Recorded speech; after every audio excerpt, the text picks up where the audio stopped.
Hello বন্ধুরা, মৈনাক চলে এলাম নতুন একটা ভিডিওতে। আজকে এই ভিডিওতে তোমাদেরকে বেশ কিছু সিনেমা সংক্রান্ত আপডেট শেয়ার করব, এছাড়াও একটা গানের রিয়াকশন করব। তাই সবার ফার্স্টে তোমাদেরকে অনুরোধ করব, চ্যানেলে যারা প্রথমবার, চ্যানেলটাকে অবশ্যই সাবস্ক্রাইব করে দিও। তোমাদের যদি ভিডিওটা ভালো লাগে ভিডিওতে একটা লাইক করো, কমেন্ট করো। প্রথমে আমরা যদি গানের রিয়াকশনে আসি, প্রথমে যে গানটার রিয়াকশন করবো সেটা হচ্ছে ভানুপ্রিয়া ভূতের হোটেলের গান আমি বারবার।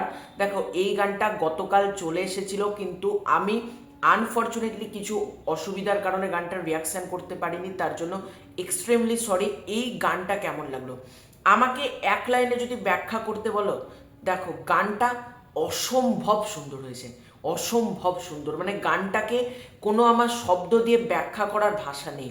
দেখো, গানটা ব্ল্যাক অ্যান্ড হোয়াইট গান। আমি প্রথমে ভেবেছিলাম গানটা হয়তো একটু অন্য ধরনের কিছু হবে, তো গানটা রীতিমতো একটা অন্য ধরনের, অন্য রকম একটা ভালো কিছু বেরিয়েছে।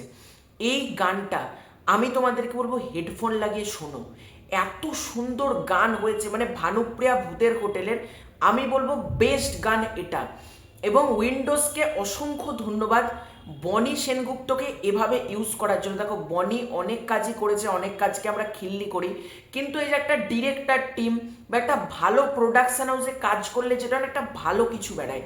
তোমরা এই গানে বনিকে জাস্ট দেখবে, বনিকে যেভাবে ব্যবহার করা হয়েছে এবং বনিকে যেরকম দেখতে লাগছে প্রচণ্ড ভালো। এবং বনিকে সত্যি বলছি, এতদিনে মনে হচ্ছে কেউ ব্যবহার করলো। বনি যখন এসভিএফ এ কাজ করতো তাও কিছু কিছু ভালো প্রজেক্ট বেরিয়েছে, তারপর একের পর এক যে কাজগুলো বনি করেছে প্রতিটা কাজই তোষ্য জালি। এটা তো আমি মানে নতুন বলছি না, সবাই জানে।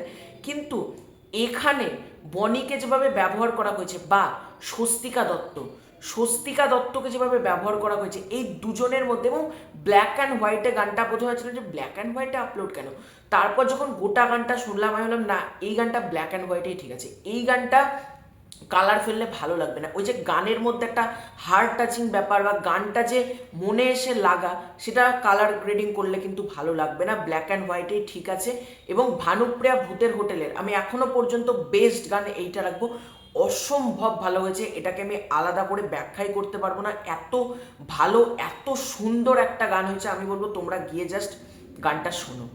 এর পরবর্তীতে যদি আপডেটসে আসি, প্রথম আপডেটটা হচ্ছে মেহেদি হাসান পরিচালিত, সিয়াম আহমেদ, সুস্মিতা চ্যাটার্জি অভিনীত রাক্ষস ছবিকে কেন্দ্র করে। রাক্ষস ছবির শুটিং কিন্তু এই মুহূর্তে শ্রীলঙ্কাতে চলছে। এবং রাক্ষস থেকে যেটা বড় আপডেট, এই ছবিতে ভিলেনের চরিত্রে অ্যাপ্রোচ করা হয়েছে বলিউডের নামকরা একজন আর্টিস্টকে। অর্থাৎ সিয়ামের বিপরীতে আমরা অ্যান্টাগনিস্ট হিসেবে দেখতে পাবো বলিউডের কোনো মানুষকে। এবং আমি রাক্ষস নিয়ে মারাত্মক এক্সাইটেড, কারণ পরিচালকের আসনে যখন মেহেদি হাসান হৃদয়, এবং মেহেদি হাসান হৃদয় বরবাদ একটা দারুণ ছবি বানিয়েছিলেন। মানে বরবাদ যা ছবি হয়েছিল, আমি এটুকু বলছি, দুই বাংলায় এরকম স্কেলের ছবি কোনোদিন হয়নি।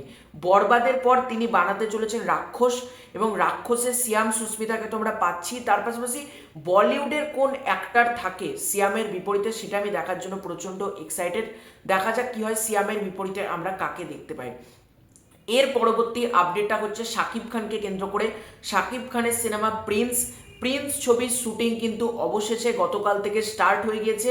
এবং প্রিন্সের শুটিং আমি যেরকম বলেছিলাম গতকাল শুধুমাত্র ঢাকাতেই শুটিং হয়েছে, এবং প্রিন্স টিম কিন্তু আগামী সপ্তাহে উড়াল দিতে চলেছেন শ্রীলঙ্কাতে। মানে তাদের প্রাথমিক প্ল্যানিং ছিল এই ভারতের ছবিটা শুটিং করার, কিন্তু ছবিটা তারা যেহেতু ভারতের ভিসা পায়নি, তোমাদেরকে আমি জানিয়েছিলাম, সেই জন্য কিন্তু প্রিন্স টিম শ্রীলঙ্কাতে শুটিং করতে চলেছে। এবং শ্রীলঙ্কাতেই কিন্তু ছবিতে যুক্ত হতে চলেছেন মেগাস্টার শাকিব খান। এবং এই ছবিটা কিন্তু ডিরেক্টর সহ পুরো টিম জানিয়ে দিয়েছেন, কোনো রকম ছবিটা পোস্টপন্ড হচ্ছে না। ছবিটা কিন্তু আসতে চলেছে ঈদেই, এবং রোজার ঈদেই কিন্তু ছবিটা আসবে। সেখান থেকে কিন্তু ছবিটা কোনো অবস্থাতেই মুভ হচ্ছে না। এর পরবর্তী আপডেটটা হচ্ছে দেবদাকে কেন্দ্র করে। দেবদার ছবি, অর্থাৎ দেব শুভশ্রী জুটির ছবি বললে বেশি ভালো, DSU 7, সেটাকে কেন্দ্র করে এই ছবি থেকে যেটা আপডেট তোমাদেরকে তো আমি জানিয়েছিলাম, এই ছবির ডিরেক্টরের আসনে থাকতে পারেন সুজিত ঋণ দত্ত। তো এটা কিন্তু অলমোস্ট কনফার্মড, এই ছবির ডিরেক্টর কিন্তু হতে চলেছেন সুজিত ঋণ দত্ত। এছাড়াও এই ছবি থেকে যেটা আর একটা আপডেট আসছে, এই ছবির জন্য দেবদা কিন্তু 4টে প্রোডাকশন হাউসের কাছে অলরেডি অ্যাপ্রোচ পাঠিয়েছে। একটা হচ্ছে নন্দী মুভিজ, অন্যটা হচ্ছে দ্য ক্রিয়েটিভ মিডিয়া, আর একটা SVF, এবং অন্যটা হচ্ছে সুরিন্দার ফিল্মস। এই 4টে প্রোডাকশন হাউসের কাছে দেবদা কিন্তু অ্যাপ্রোচ করেছে। এবার নন্দী মুভিজ তারা করতে পারবে না এই ছবিটা পুজোর সময়, কারণ তাদের সাথে দেবদার তো একটা ছবি আসছে বাইক অ্যাম্বুলেন্স দাদা, এই ছবিটা তো স্বাধীনতা দিবসে আসছে। এছাড়াও তোমরা প্রত্যেকেই জানো নন্দী মুভিজ কিন্তু পুজোতে জিদ্দার সাথে কেউ বলে বিপ্লবী কেউ বলে ডাকাত আনছে, নন্দী মুভিজ করছে না। এই ছবিটা খুব সম্ভবত আমার মতে যেটা মনে হচ্ছে এসভিএফ প্রডিউস করতে পারে।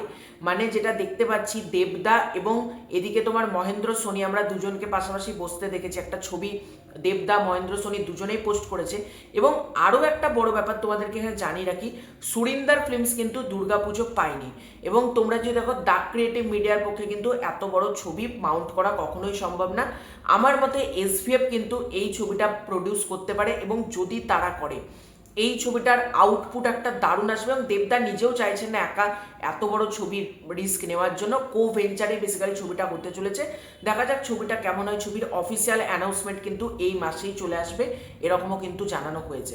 তো এটাই ছিল আজকের ভিডিও। তোমাদের পুরো ব্যাপারটাকে নিয়ে কি মতামত কমেন্ট করে জানিও।